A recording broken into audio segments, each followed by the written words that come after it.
तो देखिए 8 घंटे में घुटनों पर आ गया है पाकिस्तान। इस वक्त की बड़ी खबर आपको बता रहे हैं, भारत ने पाकिस्तान के 6 फाइटर जेट मार गिराए थे। इसके अलावा एक C-130 एयरक्राफ्ट, कई क्रूज मिसाइल और कई UAV भी बर्बाद कर दिया गया था। भारतीय वायुसेना के तकनीकी विशेषज्ञों के आकलन में यह साफ हो गया है कि पाकिस्तानी वायुसेना को बड़ी कीमत चुकानी पड़ी थी। सुदर्शन मिसाइल की वार से पाकिस्तान में 300 किलोमीटर भीतर एक इलेक्ट्रॉनिक काउंटर मेजर एयरक्राफ्ट भी मार गिराया गया था, जबकि बुलारी एयरबेस पर क्रूज मिसाइल के हमले से एक स्वीडन का बना एक AEWC एयरक्राफ्ट गिरा दिया गया था। यह भी माना जा रहा है कि हैंगर में उस समय और भी एयरक्राफ्ट की मौजूदगी के इनपुट थे, लेकिन वहां से उनका मलबा अब तक उठाया नहीं गया है, इसलिए इसकी पुष्टि नहीं हो पाई है। एयरबेस पर जो जहाज खड़े थे उनके नुकसान को भी इनमें नहीं गिना गया है। पाकिस्तान के पंजाब प्रांत में जो ड्रोन हमला हुआ उसमें C-130 ट्रांसपोर्ट एयरक्राफ्ट तबाह हुआ है। सुखोई और राफेल के हमले में चीन से बने कई ड्रोन भी तबाह हुए हैं। भारतीय वायुसेना लगातार मिल रहे डेटा के साथ अब भी आकलन में जुटी हुई है।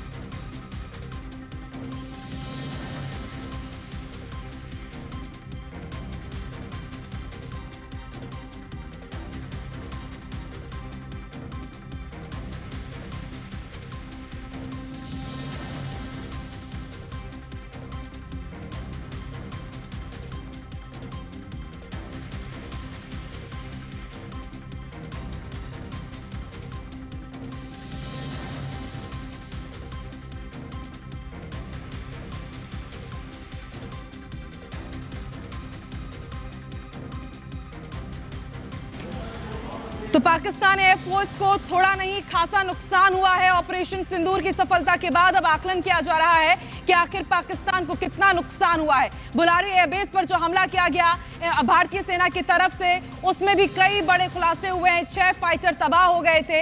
तस्वीरें भी हम आपको दिखा रहे हैं। एक C-130 एयरक्राफ्ट, कई क्रूज मिसाइल तबाह हुई। पाकिस्तान में तबाही के आकलन से एक बड़ा खुलासा हुआ है। तो अब भी भारतीय वायुसेना लगातार जो उनको डेटा मिल रहे हैं उससे आकलन में जुटी हुई है कि आखिर कहां पर कितना नुकसान हुआ है। सिर्फ 8 घंटे में ही हमने पाकिस्तान की कमर तोड़ दी थी। 8 घंटे में ही पाकिस्तान के जितने भी हौसले थे वो धराशायी हो गए थे। लगातार वो रिटेलिएट करने की कोशिश कर रहा था, लेकिन हमारी भारतीय सेना ने मुंहतोड़ जवाब दिया पाकिस्तान के हर एक हमले का। और उसके बाद आपको याद होगा दोपहर 3:30 बजे किस तरह से फोन आता है भारत के पास कि अब हमें सीज फायर करना है। और डेटा का भी आकलन किया जा रहा है। जैसे जैसे और आकलन किया जाएगा और ये खुलासा होता जाएगा कि आखिर पाकिस्तान को इस हमले में कितना नुकसान हुआ है।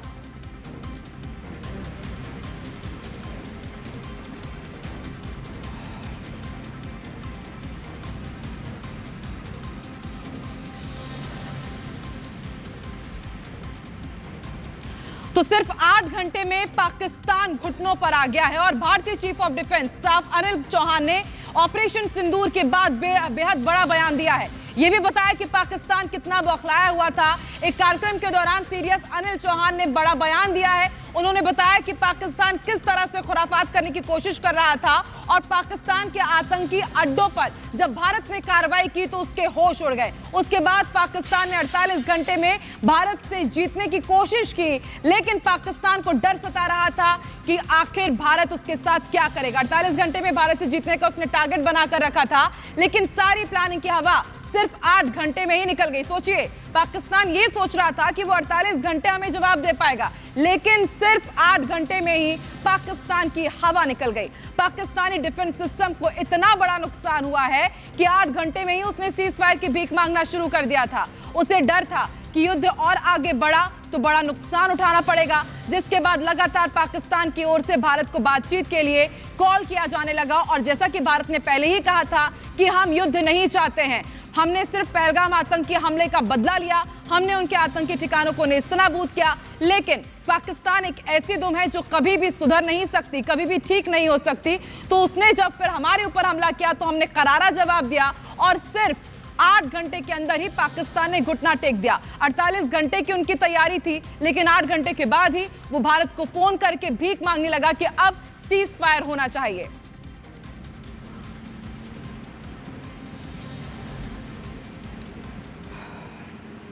Although lost by Pakistan on 10th of May at about 1 a.m., its aim was to get down India to its knees in 48 hours. Multiple attacks were lost.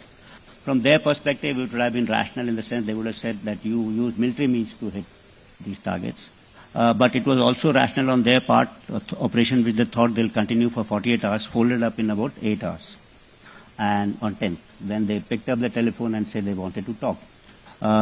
They must have assumed that if they continued this mode, they're likely to lose much more. तो आपने सुना CDS Anil Chauhan को, उन्होंने पूरी जानकारी दी कि operation सिंदूर के बाद पाकिस्तान किस तरह से बौखलाया हुआ था। पाकिस्तान के आतंकी अड्डों पर जब हमने हमला किया, जवाबी कार्रवाई की, तो उसके बाद पाकिस्तान के होश उड़ गए थे। 48 घंटे में भारत से जीतने का उसने टारगेट सेट किया था, लेकिन पाकिस्तान की हालत कितनी टाइट थी ये सिर्फ 8 घंटे में ही स्पष्ट हो गया। पाकिस्तानी डिफेंस सिस्टम को हमने तगड़ा नुकसान पहुंचाया, उनके कई एयरबेस को हमने नेस्तनाबूद कर दिया, कई आतंकी ठिकानों को हमने मिट्टी में मिला दिया और उसके बाद पाकिस्तान ने सीज फायर की भीख मांगना शुरू कर दिया था। उसे यही डर सता रहा था कि युद्ध यदि और आगे बढ़ता है, भारत और करारा जवाब देता है, तो फिर पाकिस्तान शायद दुनिया के नक्शे से ही खत्म हो जाए। और इसलिए लगातार पाकिस्तान की ओर से भारत को बातचीत के लिए कॉल किया जा रहा था।